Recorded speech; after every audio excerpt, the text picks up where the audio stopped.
Владимир Иванович, серьезный разговор сейчас прошел, да? Положа руку на сердце, насколько вы оцениваете работу правительства за прошедший период и в плане выполнения указов президентских, и в плане антикризисных мероприятий? Как вы оцениваете работу?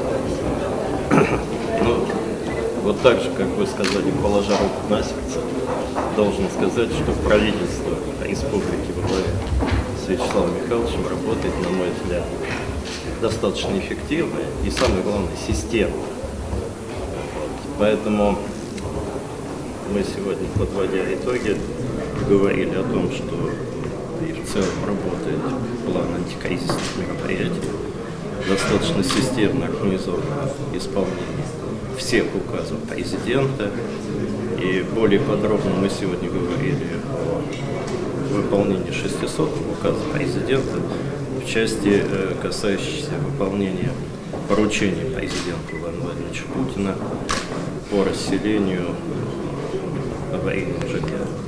Значит, вы знаете, мы в прошлый раз с вами общались, что здесь были в республике определенные трудности, но то, что сегодня нам сообщил заместитель председателя правительства республики, то, что мы сумели сегодня посмотреть, то, что имеются согласованные программы по этапам с государственной корпорацией, фондом содействия развитию ЖКХ, ну, меня убедило в том, что это поручение главы нашего государства в республике Коми будет выполнено. Владимир Иванович, Вячеслав Михайлович, состоялась сегодня встреча тет-на-тет. Какие вопросы обсуждались на этой встрече? Какие просьбы есть у республики и в чем готова оказать содействие правительства?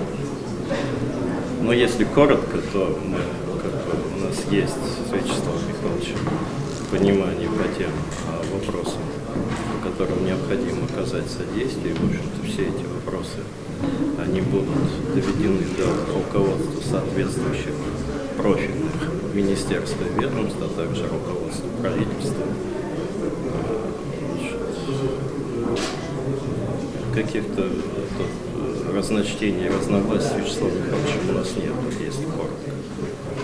Если позволите, так, да. В двух словах, просто действительно есть рабочие абсолютно вопросы, которые касаются наших взаимоотношений с федеральными министерствами, там, по нашей совместной работе по проблеме угля, по проблеме подходов к тому, как должна, допустим, энергетика, работа по энергоэффективности в республике, с той же программой занятости и так далее, где, конечно, поддержка Владимира Ивановича, полпредства, она была бы нам не лишней для того, чтобы эту позицию, которую мы считаем достаточно аргументированно, была бы все-таки не просто услышана федеральным центром, но и поддержана, потому что это даст возможности нашей экономике более уверенно себя чувствовать и вперед, так сказать, вот сейчас кризис, но и самое главное, даст возможность уверенно развиваться в будущем. Поэтому вот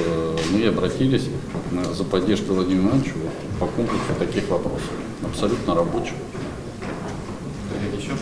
Владимир Иванович, Вячеслав Михайлович, вы сегодня посетили новый ТЭС. Вот как вы оцениваете его с точки зрения выполнения также и майских указов, и энергоэффективности? Ну, проект достаточно интересный, я бы сказал, даже уникальный проект. Мне не приходилось видеть ни в округе, ни в стране подобных станций. Во-первых, это решение экологической проблемы, да? Расчистка тех многолетних завалов, которые имеют место быть на площадке. Во-вторых, это решение вопросов отхода лесопромышленного комплекса. В-третьих, это дополнительные возможности по генерации тепловой и электрической энергетики. В-четвертых, это занятость. Значит, и самое главное, возможность расширения производственных мощностей напрямую не связаны с генерацией. Там есть замыслы по тепличному хозяйству и по рыбоводству. В общем, достаточно интересно. проект и самое главное по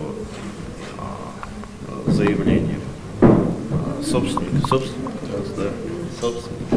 Окупаемость проекта 5 лет, на мой взгляд, это очень эффективно с точки зрения инвестиций и капитальных вложений. Ну и плюс то, что это как раз те самые, в том числе высокотехнологичные рабочие места, которые вот в рамках майских указов мы тоже должны содействовать тому, чтобы они возникали.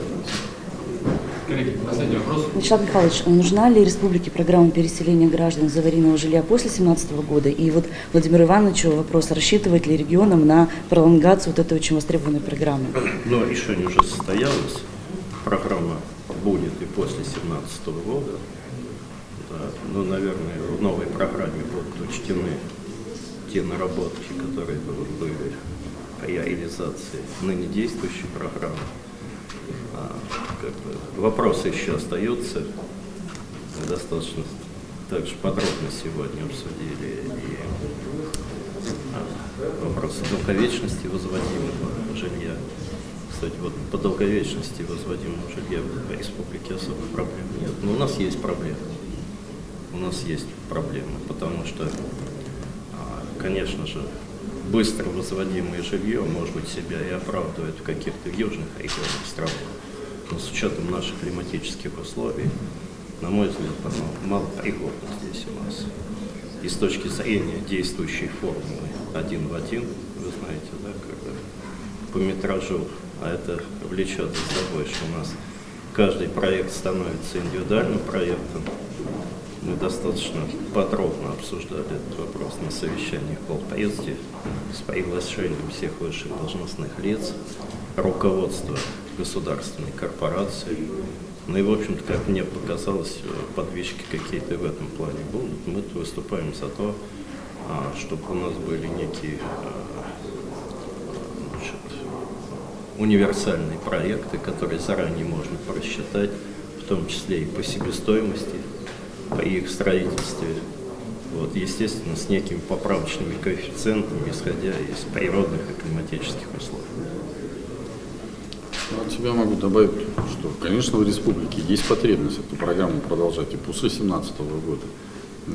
Никогда не было секретом то, что доля аварийного жилья, ну, исторически так сложилось, с учетом освоения, для республики она достаточно высока была у нас в республике. И, конечно, все то, что зарегистрировано было по состоянию там, на 1 января 2012 года, это отнюдь не все аварийное жилье, да, которое в республике есть. Поэтому, конечно, мы очень благодарны руководству страны, если это действительно программа будет продолжена, и мы со своей стороны, естественно, будем участвовать, конечно.